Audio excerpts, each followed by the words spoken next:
The talk you're about to hear is by Zen teacher Sensei Amala Wrightson. It's the 7th day of our spring 7-day sesshin, the 8th of September 2018.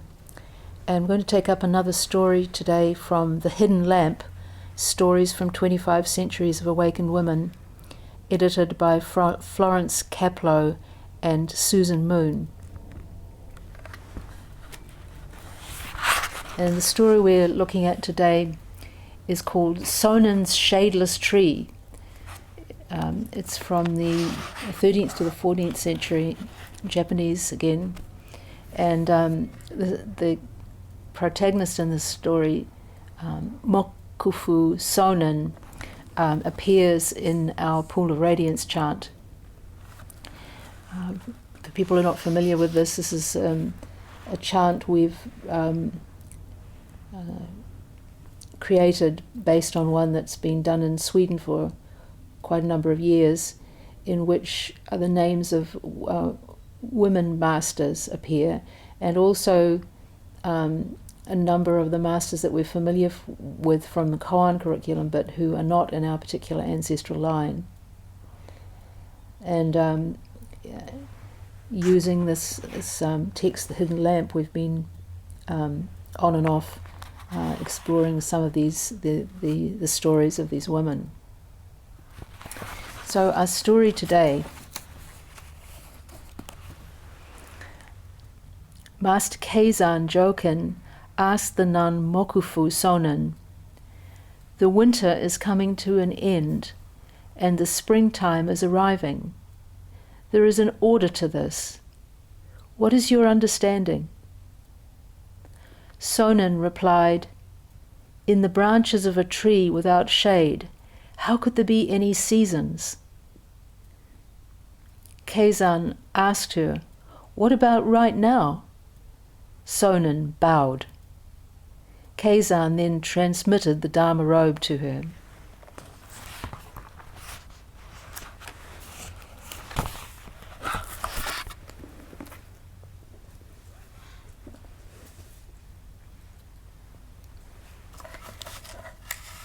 Just a little bit about these two. First of all, Mokufu Sonin. We don't have very much about her, but we do know some things, mainly from Keizan's biography. She was a benefactor and a student of Keizan Jokin, who's we'll say a little bit more about in a minute.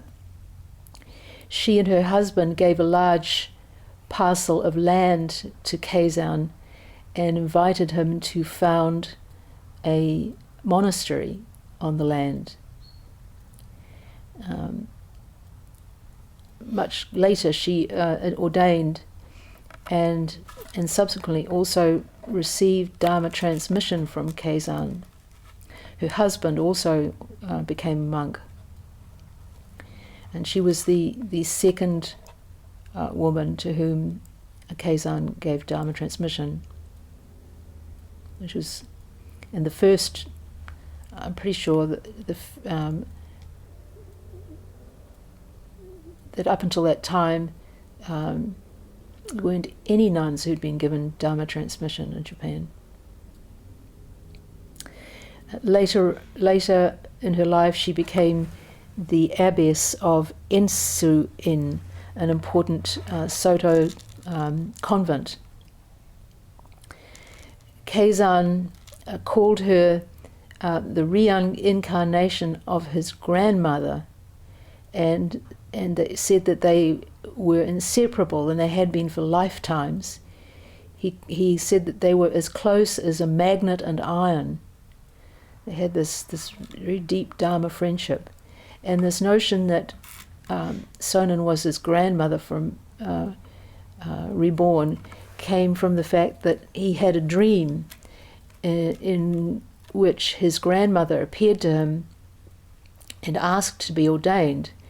And then soon after this, Sonin appeared and asked if she could engage with Keizan in a Dharma dialogue, and our story is the exchange that they had at that point. And then a little bit later on still, she asked to ordain, and so he connected these two, the dream and her appearance.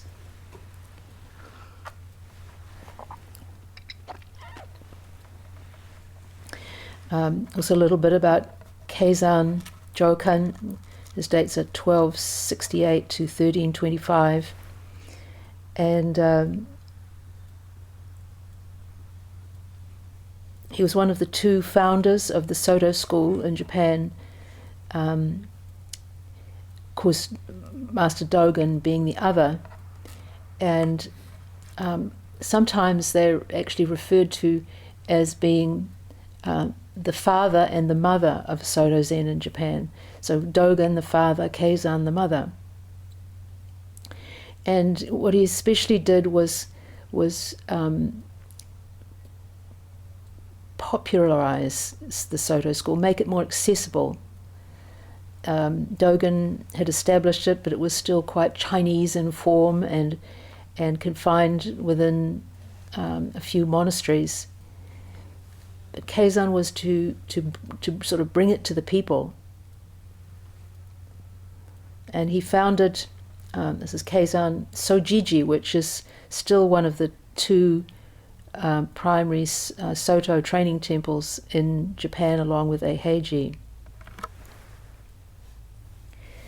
Keizan's mother became the abbess of a convent, and he had many female disciples. He was in his first 8 years, he was brought up by his grandmother. He became a novice at the early age of 13, and this is coincidentally the same age that Sonin was when she was married. And of course, in those days, marriages among the aristocracy were very much to do with family alliances and politics.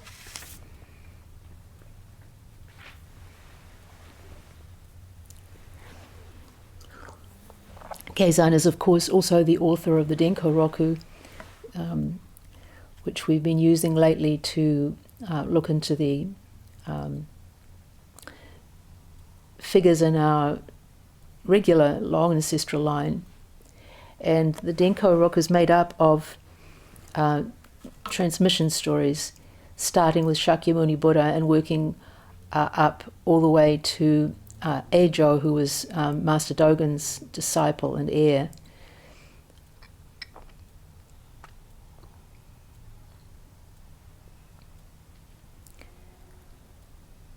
Apparently the Denko Roku was based on more or less on a year of Keizan's Teishos, which would mean he was doing about one a week. And our present story actually resembles a little bit in its structure the stories in the Denko Roku. You have an exchange between master and disciple, and then it finishes off with transmission, mind-to-mind transmission. This is a little different because it doesn't indicate that Sonin had an awakening experience, but it does have her receiving the robe at the end of the story.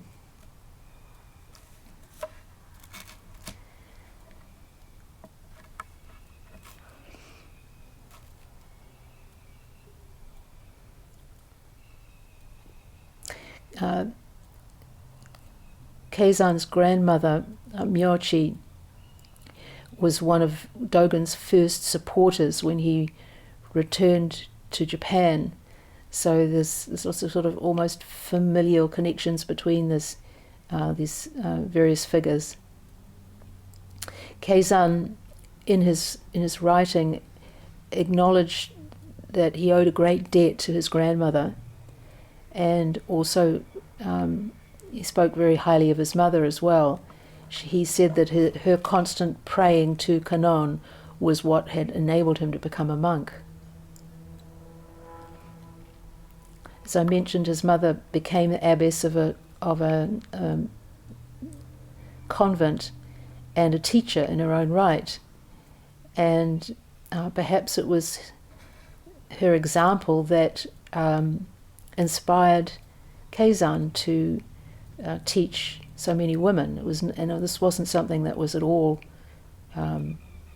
happening in Japan at the time. And he established a total of 5 monasteries for female monks in the length of his career.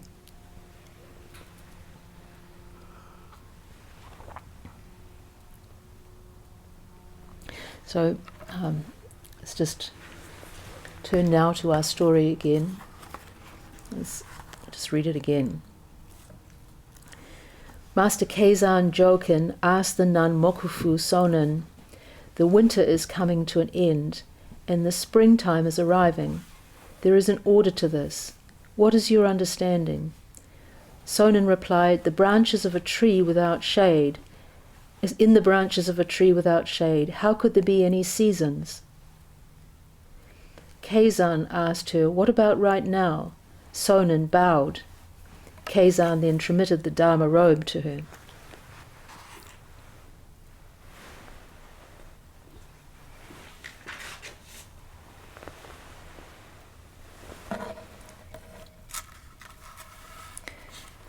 From at least from the sources that I had available in preparing this talk,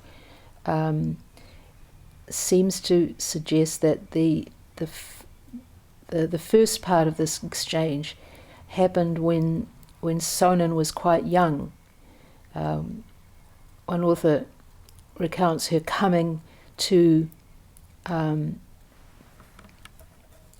and asking if she can engage with him in Dharma dialogue, and then this exchange comes out of that.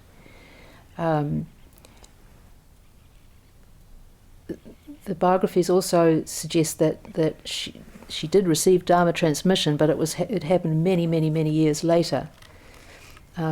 So perhaps a writer brought these two parts together to make the story more like the ones in the Denko Roku. And we know from others that these stories can be very compressed and can have long periods of time sort of tucked into them and elapsing between the different parts in the story. But we'll just take it at face value, that it did happen this way. So it starts off with Keizan's question. The winter is coming to an end and the springtime is arriving. There is an order to this. What is your understanding? So it's koan-like in that you could take this as being a testing question, and it's certainly an appropriate one for our spring sesshin.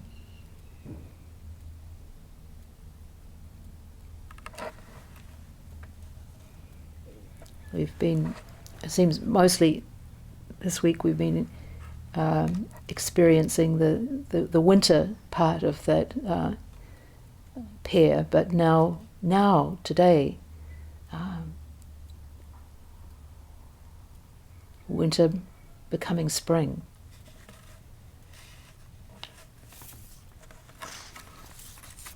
So what's Keizan asking here?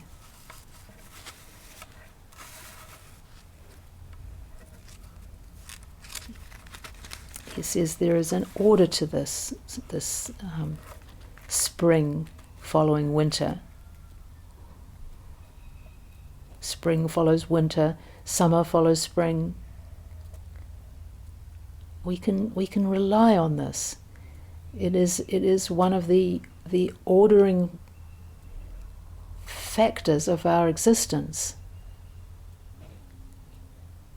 It's one that is particularly appreciated in Japanese culture, and a huge amount of very fine art has come out of simply examining this process of the changing seasons.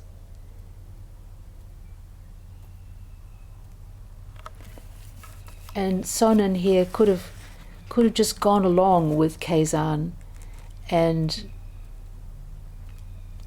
spoken some verse on spring, or quoted something, but instead she presents the other side.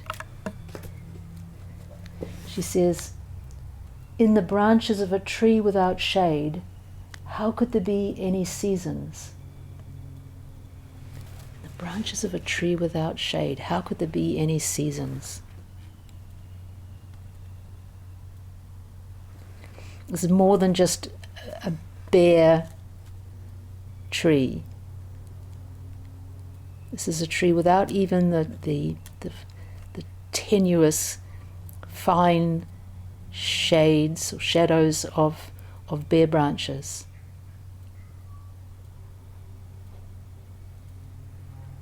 What does she mean when she says a tree without shade? What kind of tree casts no shadow?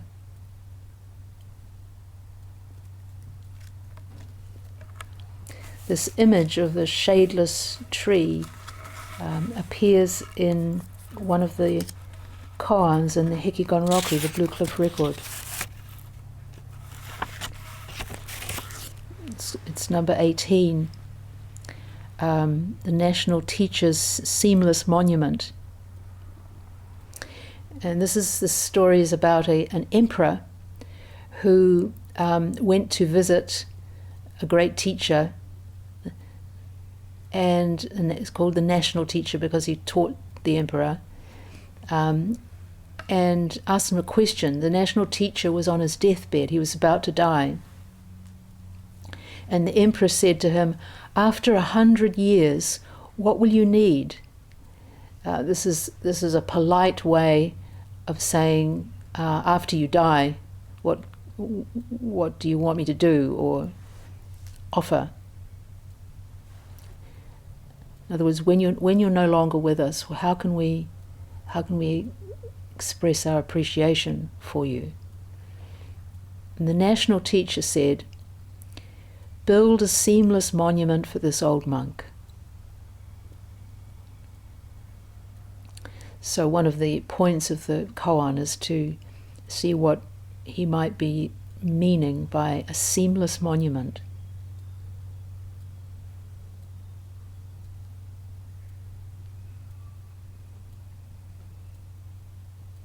But the emperor wasn't sure what he meant, and so he asked, "Please tell me, Master, what should the monument look like?" He's hoping for a clue or two about what this might be. Then the National Teacher was silent for a long time.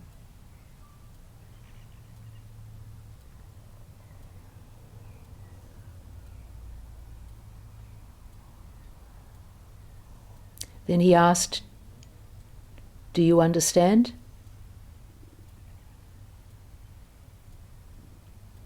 The silence was his answer to the emperor's question. But the emperor did not understand. And so the National Teacher said, "I have a disciple to whom I have transmitted the teaching, Tangen, who is well versed in this matter. Please summon him and ask him about it." And we have to remember that this National Teacher was dying.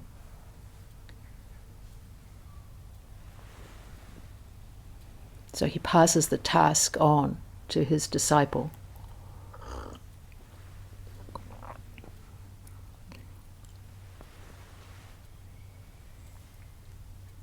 After the national teacher had passed on, the emperor summoned Tangen and asked him about it. And then Tangen recited a poem, and this is where the image of the shadowless tree appears. And this is his poem. South of Sho and north of Tan, in between there is gold sufficient to a nation. Beneath the shadowless tree a community ferryboat. No holy one in the emerald palace you see.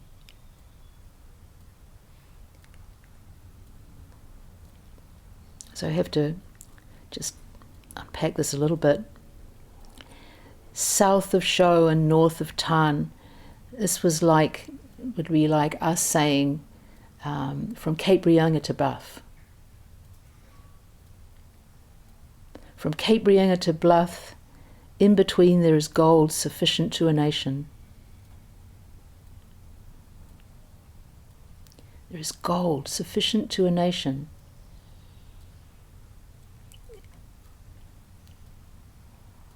Riches, exactly in proportion to our need. It's another way of saying what Master Hakuin says. This earth where we stand is the pure lotus land.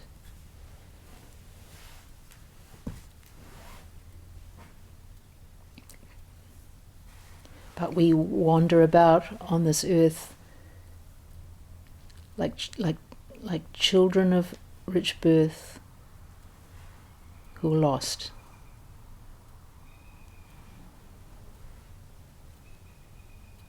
But actually, we just have to dig down to find the gold that's there.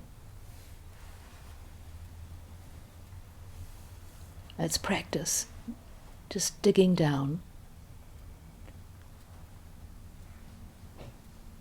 It's here,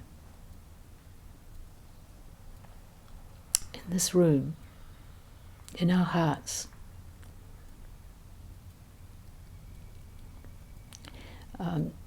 Sekido, in his comment on this koan, he says, the pure spirit of Zen, like virgin gold, fills the country of the mind. It is solid and pure.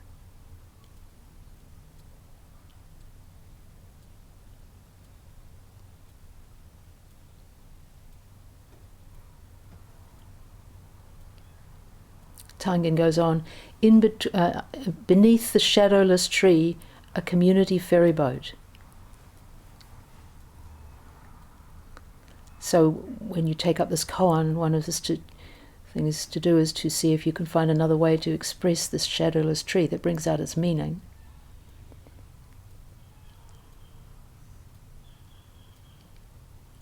Everything that has substance casts a shadow.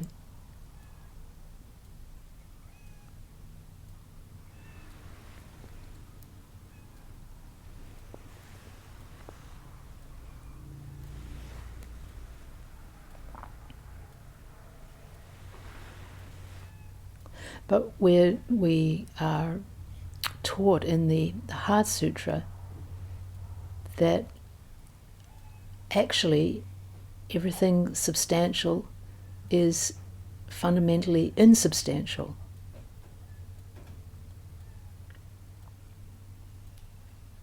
Form is emptiness. Emptiness is form.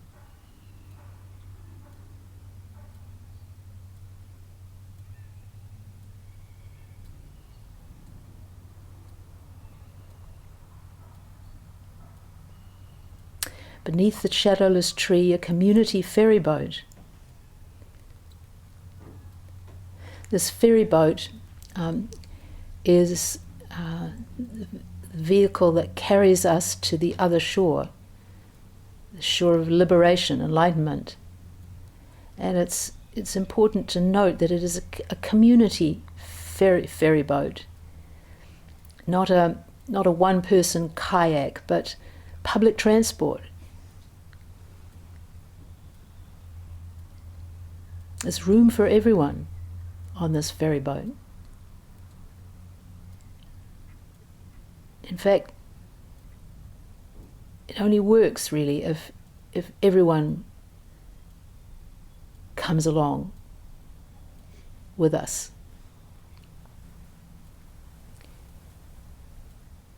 Could understand this as just a way of saying we're all in this together. The only way we can wake up is with all beings, which is what we say when we take the refuges. I vow that with all beings.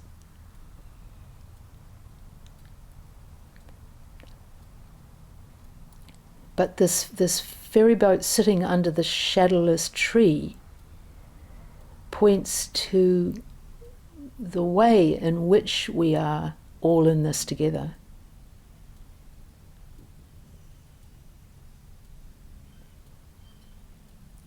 We're all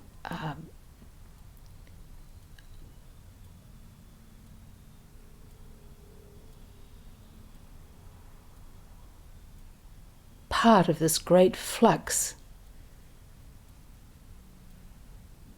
of empty form.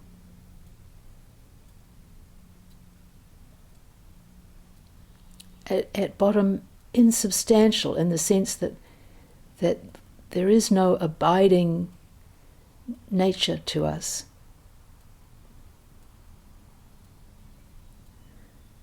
Everything is changing constantly. We turn into each other. We're dependent on each other. And this goes on endlessly, this change.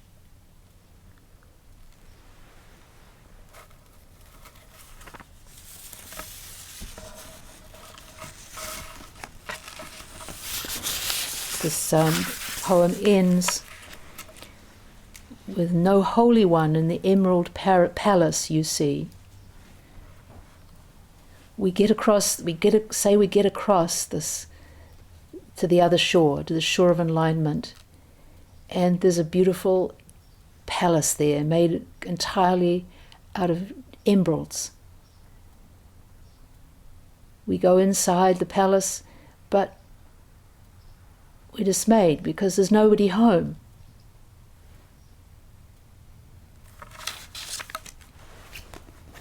Sekida comments on this. He says, I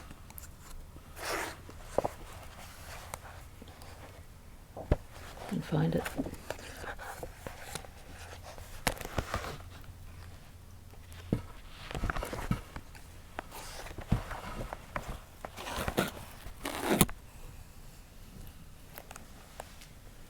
The boat arrives at the opposite shore, where there is a beautiful palace, but in it you find no holy one.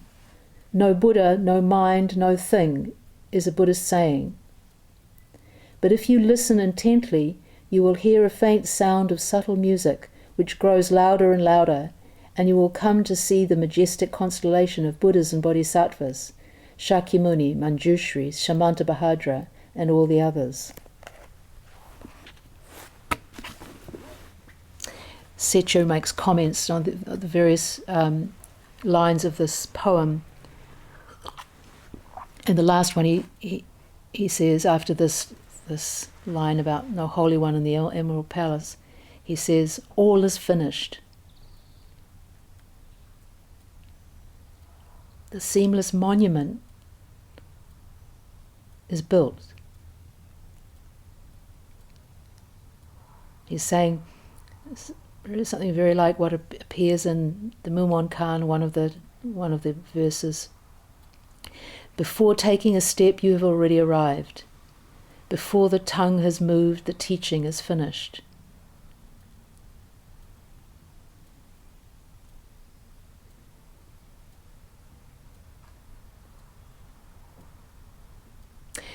Keizan, in his testing of Sonin, asks about the seasons. The realm of time, change, orderly unfolding of this into that.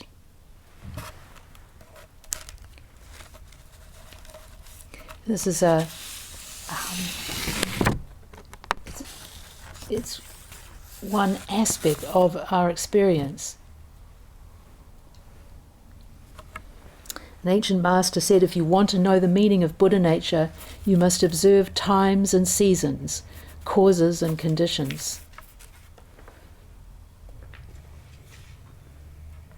But Sonin comes back with this other aspect. She presents, you could say, the timeless spring of Tangen's poem.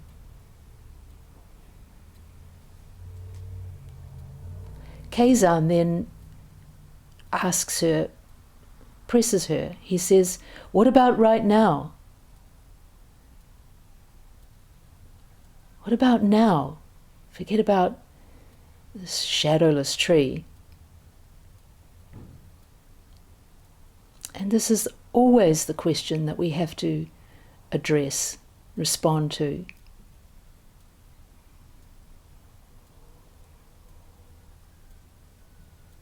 We can only experience the breath right now. We can only question the koan right now.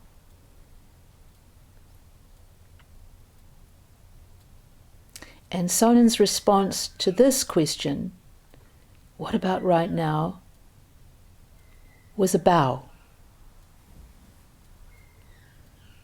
She bowed.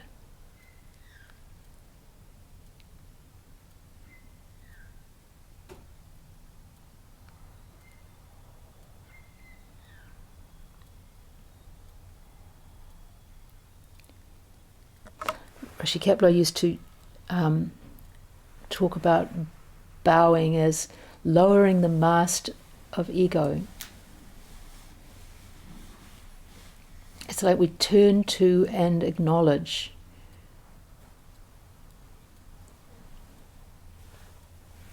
Appreciate this vast, wide universe, which is our very body, a true body.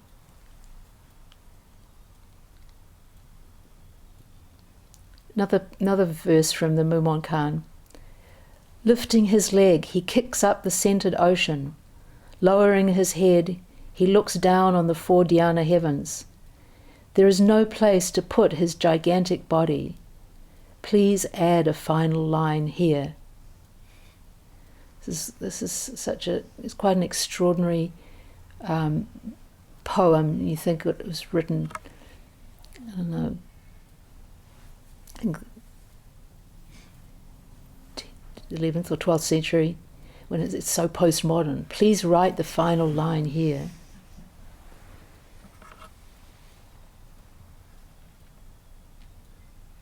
We're invited to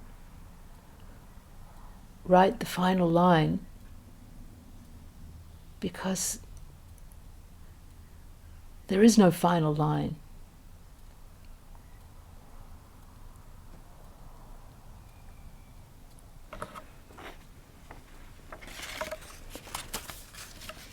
To finish with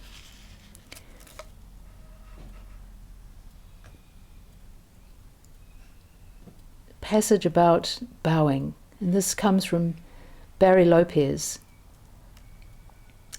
really fine writer, and this is the introduction to his wonderful book Arctic Dreams, and he talks about the different origins that the book had, and one of them has to do with bowing. He recounts,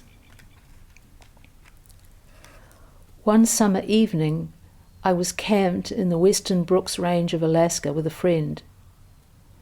From the ridge where we had pitched our tent, we looked out over tens of square miles of rolling tundra along the southern edge of the calving grounds of the Western Arctic caribou herd. During those days, we observed not only caribou and wolves, which we'd come to study, but wolverine and red fox, ground squirrels, delicate-legged whimbrels and aggressive jaegers, all in the unfolding of their obscure lives. One night we watched in awe as a young grizzly bear tried repeatedly to force its way past a yearling wolf standing guard alone before a den of young pups. The bear eventually gave up and went on its way. We watched snowy owls and rough-legged hawks hunt and caribou drift like smoke through the valley.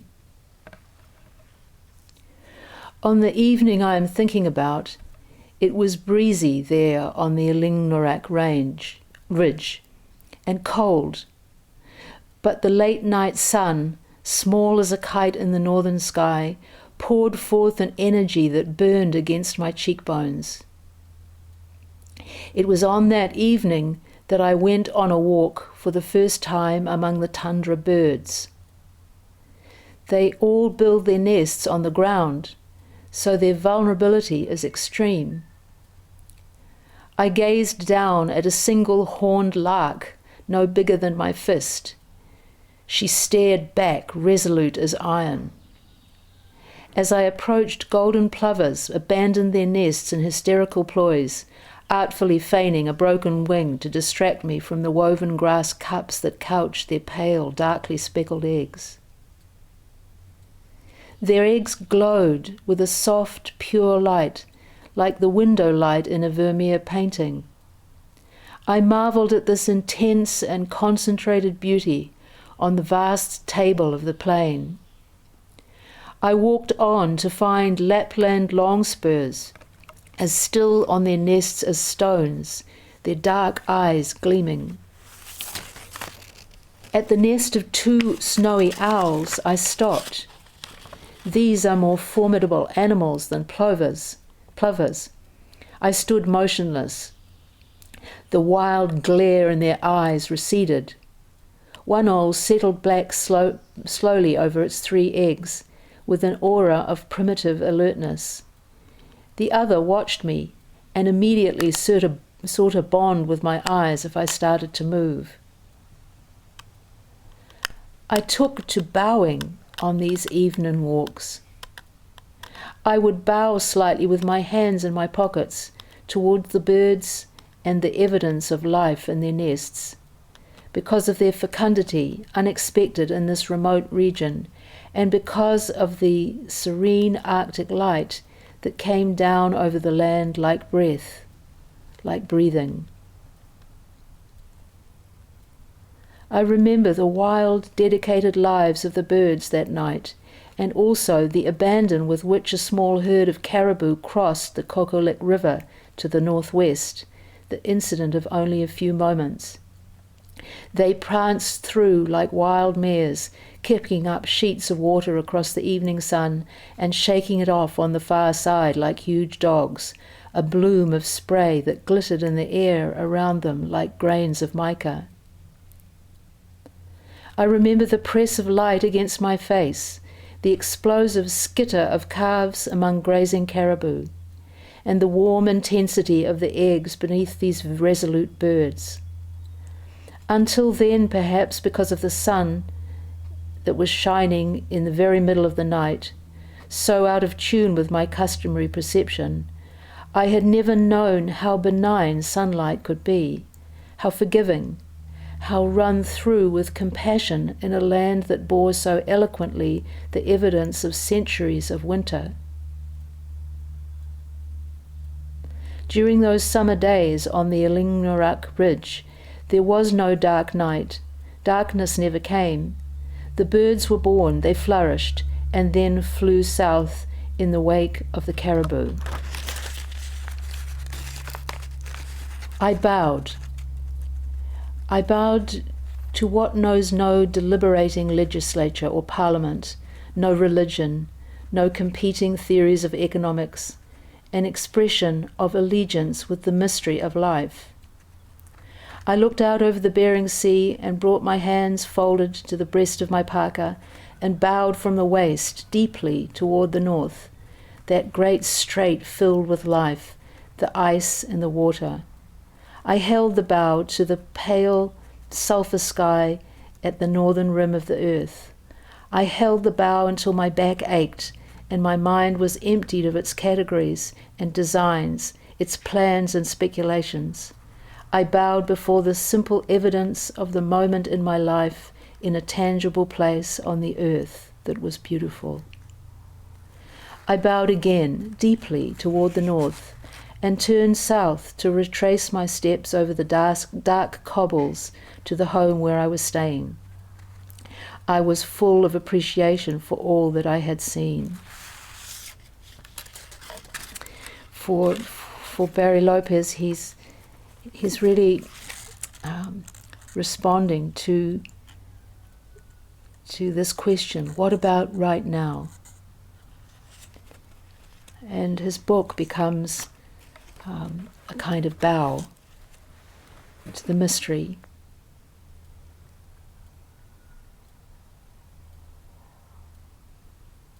Our practice is essentially our learning to bow.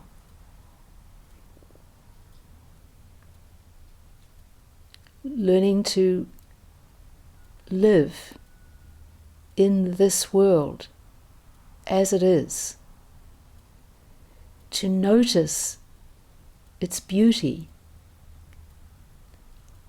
to live out of the truth of that beauty,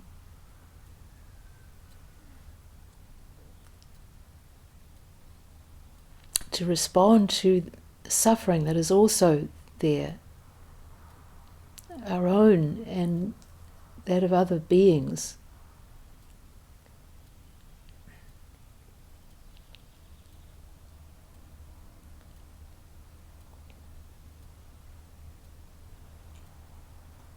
Or we can think of it as building a seamless monument.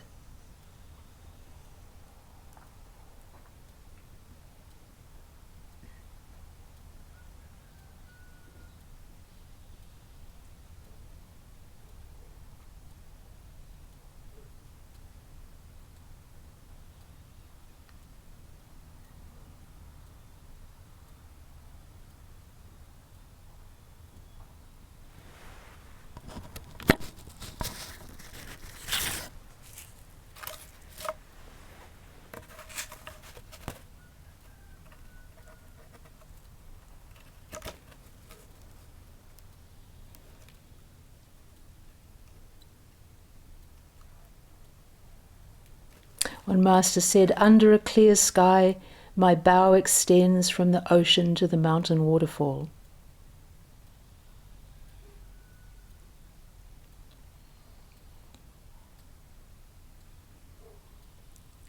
Our bow fills the whole universe.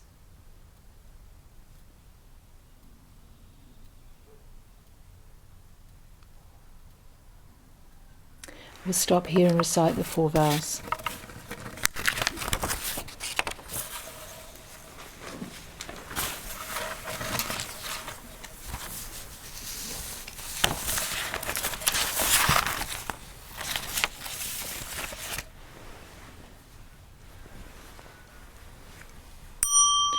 All beings without number, I vow to liberate endless blind passions. I vow to uproot Dharma gates beyond measure. I vow to penetrate the great way of Buddha. I vow to attain all beings without number.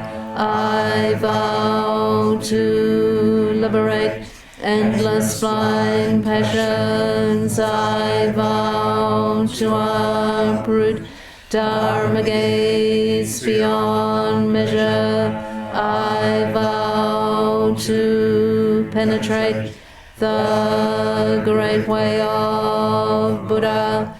I vow to attain all beings without number. I vow to liberate endless blind passions. I vow to uproot Dharma gaze beyond measure. I vow to penetrate the great way of Buddha. I vow to attain.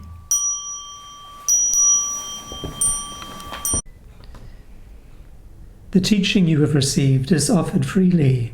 If you would like to make a donation to support the continuation of this podcast service or learn more about practice opportunities at the Auckland Zen Centre, please visit www.aucklandzen.org.nz.